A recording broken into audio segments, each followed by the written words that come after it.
There comes a point when silence becomes louder than any crowd, when the noise fades and you're left alone, not with the world, but with yourself. That's when most people start to break, because solitude exposes everything you've been hiding behind, the insecurities, the guilt, the half-lived potential. Most people run from that silence.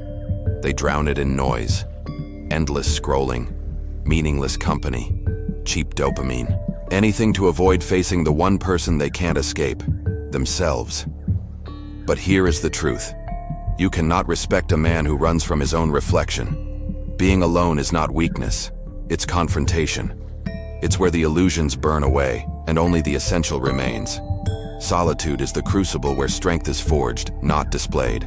The world glorifies connection, validation, applause. But the man who can stand alone, unbent, becomes something far rarer, self-possessed. When you're alone long enough, you stop negotiating your worth with the opinions of others. You stop begging for acceptance. You stop seeking noise to feel alive. And in that stillness, you start to see what you really are and what you could become. That's the power of solitude. It doesn't make you cold, it makes you clear. It doesn't make you lonely, it makes you sovereign. The weak avoid isolation because it strips them of their masks. The strong embrace it because they know that's where transformation begins. So if you're in that season of silence, don't fear it. That's not your downfall. That's your awakening. Because in the end, the man who learns to be alone becomes unstoppable. Here are 5 reasons why being alone makes you stronger. Reason 1. You face yourself without escape. When you're alone, there's nowhere left to run. No distractions, no applause, no excuses. It's just you and the mirror that doesn't lie. Most people fear this moment more than death itself, because in the silence, you're forced to confront the parts of yourself you've spent years avoiding. The lies you told to keep yourself comfortable, the discipline you never built, the dreams you quietly abandoned. A man once told himself he couldn't focus without pressure, that he needed people to push him, a system to guide him. Then one day, life stripped it all away. He sat in an empty room for weeks. No job, no noise, no praise, just stillness. And for the first time he saw what he really was. Weak, not because life was hard, but because he had never learned to stand alone. That realization didn't destroy him. It woke him up. Because when you're forced to sit with your own flaws long enough, you stop lying about them. You start fixing them. The Stoics called this self-scrutiny, the brutal honesty of seeing yourself without distortion. Marcus Aurelius wrote, "You have power over your mind, not outside events." But most never use that power because they never stop long enough to face it. Solitude makes you honest, and honesty makes you dangerous. Because when you know yourself, your weaknesses, your desires, your triggers, the world can no longer manipulate you. That's why the man who walks alone isn't empty. He's sharpening his weapon, his mind. Reason 2. You learn emotional control. When you're surrounded by people, emotions spread like wildfire. Anger, envy, validation, all of it is contagious. But when you're alone, there's no one left to project onto. No one to blame. Just you and the storm inside your head. That's where mastery begins. Most men never learn emotional control because they never sit still long enough to feel the full weight of their own emotions. They distract themselves before the lesson begins. But solitude forces you to face the chaos and to rule it. A man once found himself betrayed by those he trusted. His instinct was to react, to rage, to prove something. But he didn't. He disappeared. Spent months in silence, no posts, no calls, no explanations. And when he returned, he wasn't bitter. He was composed. Because he learned what Marcus Aurelius meant when he said, "You have power over your mind, not outside events." In solitude, emotions become data, not dictators. You start observing instead of reacting.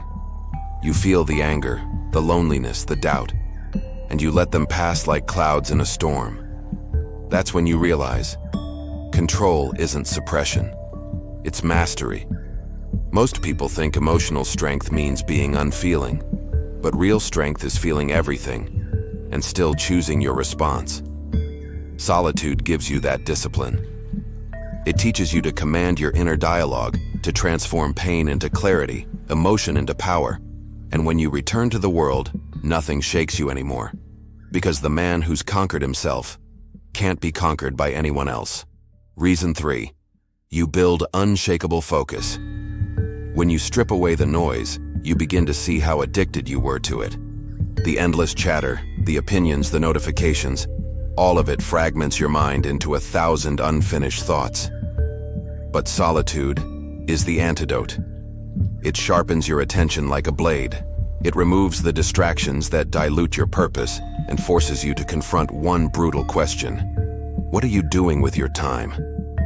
A man once tried to build something great, a business, a body, a vision. But every time progress demanded silence, he reached for distraction. He called it balance. In truth, it was fear. Fear of the boredom, fear of the grind, fear of the stillness where focus is forged. When he finally cut the noise, no social media, no chatter, no validation, he found something terrifying and beautiful, pure attention. Days became deliberate. Every action had intent. And for the first time, he felt power. The Stoics taught that energy must serve reason, not impulse. Epictetus said, "No man is free who is not master of himself." Focus is freedom, but it's born in solitude, the arena where the mind learns to obey. Most people scatter their energy like confetti. They confuse movement for progress, attention for productivity. But the man who learns to focus alone becomes unstoppable in a world addicted to distraction. He doesn't chase results. He engineers them. He doesn't pray for clarity. He earns it through silence. Because when you learn to direct your focus, undisturbed, unbent, you stop following the world's noise, and the world starts following you. Reason 4. You cut weak attachments. Solitude exposes what and who you were clinging to. Most attachments aren't love or loyalty. They're dependency dressed as connection. When you're constantly surrounded by people, you start confusing noise for meaning. You rely on others to validate your choices, to stabilize your emotions, to remind you that you matter. But when you step into solitude, all that scaffolding collapses. And what's left is truth. A man once realized that nearly every relationship he had was built on mutual weakness, not shared strength. Friends who bonded over complaints, partners who mirrored insecurity, crowds that rewarded conformity. It felt safe, but it kept him small. When he finally chose solitude, the silence hurt. He missed the comfort of familiarity. But slowly, he started to see. That pain wasn't loneliness. It was withdrawal. The detox from emotional dependence. The Stoics warned against attachments that control us. Seneca wrote, "He who needs riches least enjoys them most." The same law applies to people and approval. You only experience freedom when you no longer need what weakens you. Solitude teaches that lesson in blood. It forces you to rebuild your foundation on principle, not popularity. You start to see which connections elevate you and which drain you. When you return to the world, you no longer cling. You choose. You connect without dependency. You love without losing yourself. Because you've learned that solitude isn't the absence of others. It's the presence of self. The man who can walk away from anyone owns his soul. And the man who owns his soul can never be owned by another. Reason 5. You find inner peace in chaos. The world is chaos, loud, unpredictable, ruthless. Most men spend their lives reacting to it. They live like leaves in the wind, tossed around by every crisis, every opinion, every minor inconvenience. But the man who has walked through solitude learns calm in the storm. When you're alone, life strips you down to essentials. There's no one to shield you from uncertainty, no hand to guide you through confusion. You face it all, the fear, the doubt, the unknown. And somewhere in that isolation, something shifts. You stop trying to control the chaos. You start mastering your response to it. There was a soldier once who said, "In combat, peace isn't found in silence, it's found in control." That's what solitude gives you: control, the discipline to remain composed when everything around you burns. Marcus Aurelius ruled an empire drowning in war and plague, yet he wrote of tranquility, not because his world was calm, but because he was. He understood that peace isn't given, it's built, forged in solitude, where your mind learns to anchor itself amid the noise. Most people chase peace through escape, vacations, distractions, temporary relief. But solitude teaches that peace isn't out there, it's in here, the still point between stimulus and reaction. When you master that, no insult can pierce you, no storm can shake you. You become untouchable, not because the world changed, but because you did. That's the final power of being alone. You no longer fear the chaos. You carry peace through it, because the man who learns to be calm in solitude becomes the eye of every storm. Most people spend their lives running from silence, from pain, from themselves. They fill the emptiness with noise, attention, validation, anything to forget how hollow they've become. But solitude exposes the truth. It breaks you down to rebuild you stronger. If you've walked through the quiet and faced the parts of yourself no one else sees, you already know. Strength doesn't come from the crowd. It comes from the shadows, from the nights when no one believed in you, and you still showed up.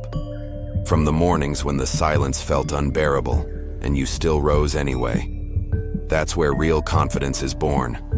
Not in public, but in private. Not from being seen, but from knowing who you are when no one's watching. So here's your challenge. Stop chasing noise. Stop begging to be understood. Withdraw long enough to hear your own mind again. Build something. Read. Train. Write. Reflect. Turn solitude into your workshop. The forge where your purpose is refined and your weakness burned away. Because every great man you admire, Marcus Aurelius, Epictetus, even the warriors of our time, all learned the same truth. Solitude isn't punishment, it's preparation. When you return from that silence, you'll carry something rare, a quiet power the world can't touch.